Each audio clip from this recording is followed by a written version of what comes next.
Fratelli Tutti du pape François, un amour universel qui promeut les personnes, suite, numéro 110. C'est un fait qu'une liberté économique seulement déclamée, tandis que les conditions réelles empêchent beaucoup de pouvoir y accéder concrètement, devient un discours contradictoire. Des termes comme liberté, démocratie ou fraternité se vident de leur sens, car la réalité, c'est que tant que notre système économique produira encore une seule victime, et tant qu'il y aura une seule personne mise à l'écart, la fête de la fraternité universelle ne pourra pas avoir lieu. Une société humaine et fraternelle est capable de veiller de manière efficace et stable à ce que chacun soit accompagné au cours de sa vie, non seulement pour subvenir à ses besoins fondamentaux, mais aussi pour pouvoir donner le meilleur de lui-même, même si son rendement n'est pas le meilleur, même s'il est lent, même si son efficacité n'est pas exceptionnelle. La personne humaine dotée de droits inaliénables est, de par sa nature même, ouverte au lien. L'appel à se transcender dans la rencontre avec les autres se trouve à la racine même de son être. C'est pourquoi il convient de faire attention pour ne pas tomber dans des équivoques qui peuvent naître d'un malentendu sur le concept de droits humains et de leur abus paradoxal. Il y a en effet aujourd'hui la tendance à une revendication toujours plus grande des droits individuels. Je suis tenté de dire individualiste, qui cache une conception de la personne humaine détachée de tout contexte social et anthropologique, presque comme une monade, toujours plus insensible. Si le droit de chacun n'est pas harmonieusement ordonné au bien plus grand, il finit par se concevoir comme sans limite et par conséquent devenir source de conflits et de violence. Promouvoir le bien moral. Nous n'aurons de cesse de le dire, le désir et la recherche du bien d'autrui et de l'humanité tout entière impliquent également la recherche d'une maturation des personnes et des sociétés dans les différentes valeurs morales qui conduisent à un développement humain intégral. Dans le Nouveau Testament, un fruit du Saint-Esprit, confère Galates chapitre 5 verset 22, est désigné par le terme grec agatzosune. Il indique l'attachement au bien, la recherche du bien, mieux encore, c'est la quête de ce qui est excellent, du meilleur pour les autres. Leur maturation, leur croissance dans une vie saine, la promotion des valeurs et pas seulement le bien-être matériel. Il y a une expression latine analogue, benevolentia, qui indique le fait de vouloir le bien de l'autre. C'est un désir fort du bien, un penchant vers tout ce qui est bon et excellent, qui pousse à remplir la vie des autres de choses belles, sublimes et édifiantes. À ce sujet, je viens encore souligner avec tristesse que, depuis trop longtemps déjà, nous sommes dans la dégradation morale en nous moquant de l'éthique, de la bonté, de la foi et de l'honnêteté.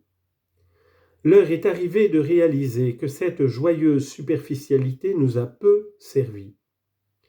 Cette destruction de tout fondement de la vie sociale finit par nous opposer les uns aux autres, chacun cherchant à préserver ses propres intérêts. Revenons à la promotion du bien, pour nous-mêmes et pour l'humanité tout entière, et nous progresserons ainsi ensemble vers une croissance authentique et intégrale. Chaque société doit veiller à ce que les valeurs soient transmises, car autrement, l'égoïsme, la violence, la corruption sous leurs différentes formes, l'indifférence et finalement une vie fermée à toute transcendance et emmurée dans les intérêts individuels sont véhiculés. La valeur de la solidarité. Je voudrais mettre en exergue la solidarité qui, comme vertu morale et attitude sociale, fruit de la conversion personnelle, exige un engagement d'une multiplicité de sujets qui ont une responsabilité de caractère éducatif et formateur. Ma première pensée va aux familles, appelées à une mission éducative première et incontournable. Elles constituent le premier lieu où se vivent et se transmettent les valeurs de l'amour et de la fraternité, de la convivialité et du partage, de l'attention et du soin de l'autre. Elles sont aussi le milieu privilégié pour la transmission de la foi, en commençant par ces simples gestes de dévotion que les mères enseignent à leurs enfants. Pour ce qui concerne les éducateurs et les formateurs qui, à l'école ou dans les différents centres de socialisation infantile et juvénile, ont la tâche exigeante d'éduquer des enfants et des jeunes, ils sont appelés à être conscients que leur responsabilité regarde les dimensions morales, spirituelles et sociales de la personne. Les valeurs de la liberté, du respect réciproque et de la solidarité peuvent être transmises dès le plus jeune âge.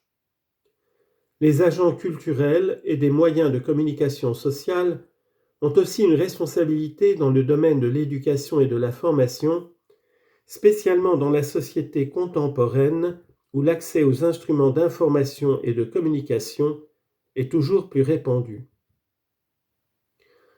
En ces moments où tout semble se diluer et perdre consistance, il convient de recourir à la solidité, tirant sa source de la conscience que nous avons d'être responsables de la fragilité des autres dans notre quête d'un destin commun.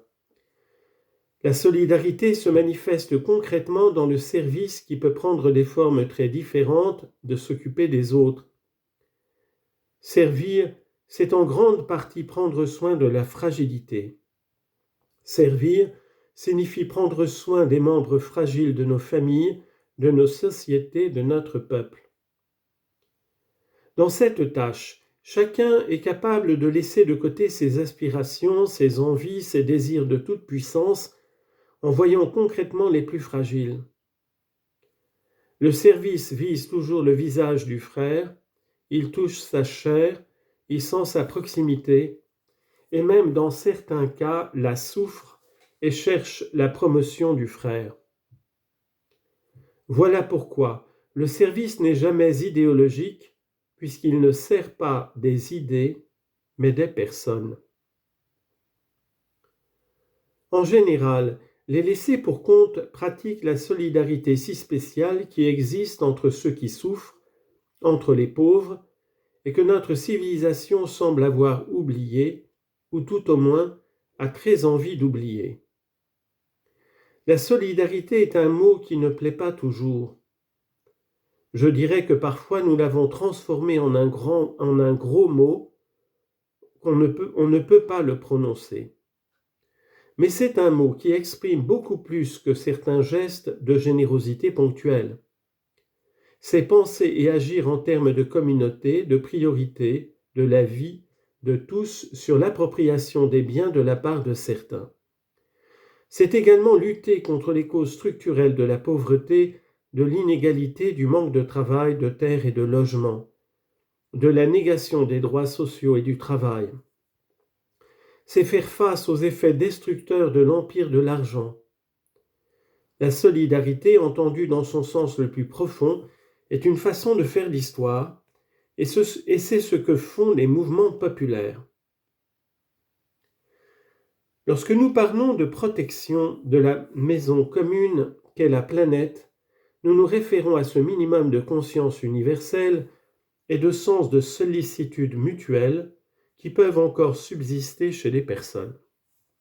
En effet, si quelqu'un a de l'eau en quantité surabondante, et malgré cela la préserve en pensant à l'humanité, c'est qu'il a atteint un haut niveau moral qui lui permet de se transcender lui-même, ainsi que son groupe d'appartenance. Cela est merveilleusement humain. Cette même attitude est nécessaire pour reconnaître les droits de tout être humain, même né ailleurs. Remettre l'accent sur la fonction sociale de la propriété. Le monde existe pour tous, car nous tous, en tant qu'êtres humains, nous naissons sur cette terre avec la même dignité.